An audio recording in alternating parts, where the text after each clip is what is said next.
बिस्मिल्लाहिर्रहमानिर्रहीम। अस्सलाम वालेकुम स्टूडेंट्स। आज हम 9th क्लास की बुक का सेकंड चैप्टर स्टार्ट कर रहे हैं। स्टार्ट किया हुआ है, हमने लास्ट टाइम किया था और आज इसका सेकंड लेक्चर है। लास्ट लेक्चर में मैंने आपको रियल नंबर्स के बारे में बताया था। अभी भी हम यही टॉपिक कंटिन्यू कर रहे हैं, रियल नंबर्स का ही। इसमें मैंने आपको बताया था रैशनल नंबर्स की, रैशनल और इरेशनल नंबर की फ्रैक्शनल फॉर्म, उसमें हम कैसे, तो फर्दर हम इसी को डिस्कस करेंगे। और मैंने आपसे कहा था कि आज हम डिस्कस करने जा रहे हैं decimal representation of rational and irrational numbers. तो उससे पहले इसको पूरा डिफाइन करने से पहले कुछ टर्म्स हैं जो आप देख लीजिए।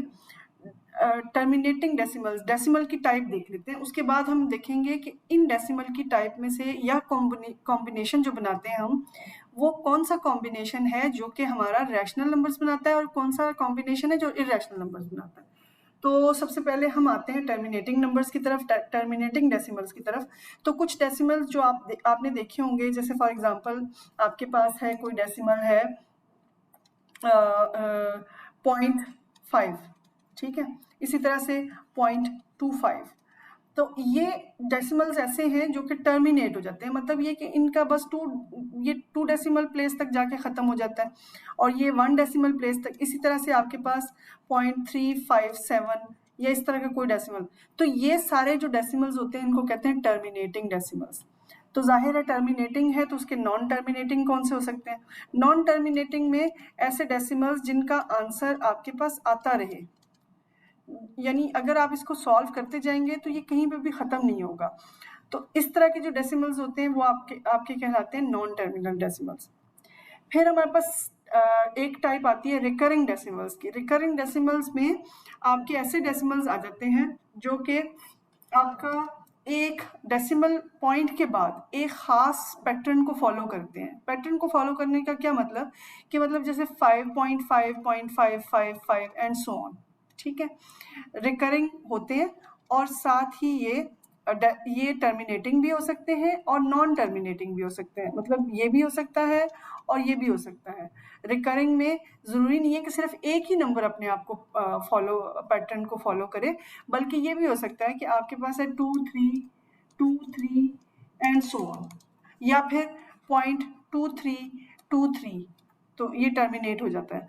जो आपकी डॉट्स है ये नॉन टर्मिनेटिंग को शो कर रहे हैं और ये आपके, बट एक पैटर्न है जिसको वो फॉलो करता है। नंबर एक पैटर्न को, इससे ज़्यादा पैटर्न को भी फॉलो कर सकता है। 3 7 5 6 8, 3 7 5 6 8, ठीक है। तो इस तरह से ये जो इस टाइप के जो नंबर्स होते हैं वो आपके कहलाते हैं रिकरिंग डेसिमल्स।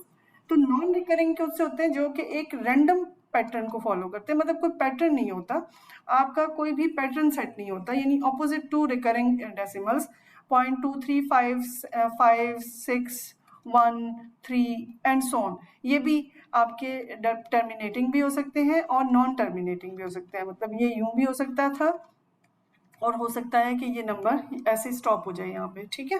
तो ये एक पैटर्न फॉलो नहीं हो रहा। अब हम इस सारी इंफॉर्मेशन को हम यूज़ करेंगे ये फाइंड आउट करने के लिए कि कौन से नंबर कौन सी टाइप रैशनल में आती है, कौन सी टाइप इरेशनल में आती है। तो ये एक टेबल है जो कि आई वुड सजेस्ट कि आप इसको अपनी बुक पे बना लें, वो आपको आसान हो जाएगा फाइंड करने के लिए कि रैशनल नंबर्स कौन से और इरेशनल नंबर्स कौन से हैं। तो ये देखिए, ये टेबल है आपके पास। मैंने इन दो वो जो 4 टर्म्स मैंने पीछे एक्सप्लेन किए आपको, मैंने इसको टेबल की फॉर्म में लिख दिया। तो देखिए, जो भी नंबर्स टर्मिनेटिंग है, चाहे वो रिकरिंग है चाहे वो नॉन रिकरिंग है, चाहे वो रिकरिंग है चाहे वो नॉन रिकरिंग है, वो नंबर्स रैशनल नंबर्स हैं, ठीक है। अच्छा, अब एक नॉन टर्मिनेटिंग में भी एक टाइप जो है वो रैशनल की हो सकती है। वो कौन सी है? वो टाइप कौन सी है कि नॉन टर्मिनेटिंग है बट रिकरिंग है। मसलन कि नॉन टर्मिनेटिंग है बट वो रिकरिंग है, अपना पैटर्न फॉलो कर रहा है, कोई भी पैटर्न फॉलो करेगा तो वो नंबर जो होगा वो भी आपका रैशनल नंबर में आएगा, ठीक है। फिर हमारे पास लास्ट में आता है इरेशनल नंबर्स। तो irrational numbers non terminating non recurring, मतलब वो टर्मिनेट भी नहीं हो रहा कहीं पे और वो कोई पैटर्न भी फॉलो नहीं कर रहा। तो इस टाइप के जो नंबर्स हैं वो आपके क्या कहलाते हैं? Irrational numbers. अच्छा, क्या इरेशनल नंबर्स बस इतने ही है? नहीं, 2-3 पॉइंट्स हैं और जो आपको याद रखने पड़ेंगे। एक तो ये कि for each prime number p, under root p is an irrational number. For example दूंगी तो ज्यादा अच्छा समझ में आएगा। अंडर रूट 2, अंडर रूट 3, ये सारे इरेशनल नंबर्स हैं, क्योंकि ये अंडर रूट के अंदर ये प्राइम नंबर्स हैं। Under root 7 and so on, ये सारे नंबर्स आपके इरेशनल होते हैं। इनको देखते ही आपको पहचान जाना चाहिए कि ये इरेशनल नंबर है। फिर उसके बाद कुछ नंबर्स ऐसे हैं जो इम्परफेक्ट स्क्वायर्स हैं। मसलन परफेक्ट स्क्वायर कौन सा होता है, पहले ये आपको पता होना चाहिए। 4 इज अ परफेक्ट स्क्वायर, मतलब आपके पास अंडर रूट 4 आप लेंगे तो वो 2 आंसर देगा आपको, तो 2 can be written as 2/1 which is a rational number, ठीक है। तो इसमें कौन सा आएगा, जैसे कि अगर मैं कह दूं कि 21, ठीक है, तो 21 is irrational number. That's all for today students. I hope आपको समझ में आया होगा। इसको हम अप्लाई करेंगे एक्सरसाइज के अंदर, कुछ क्वेश्चंस हैं उसके ऊपर ये सारी चीजें अप्लाई करके देखेंगे। नेक्स्ट आपका जो लेक्चर होगा वो एक्सरसाइज से रिलेटेड, और इसकी जो ग्राफिकल या उसके ऊपर रिप्रेजेंटेशन है, आपकी लाइन के ऊपर रिप्रेजेंटेशन है, वो हम करेंगे। Thank you so much. Allah Hafiz.